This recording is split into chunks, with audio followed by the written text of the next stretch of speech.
నిజామాబాద్ జిల్లా జైనూరు మండల కేంద్రంలో మూడో రోజు 144 సెక్షన్ కొనసాగుతోంది.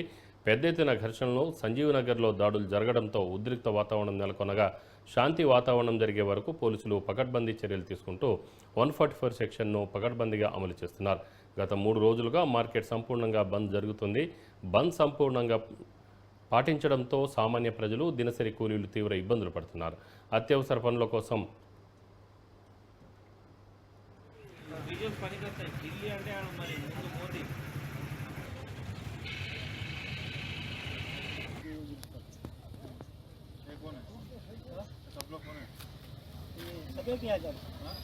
प्रोग्राम है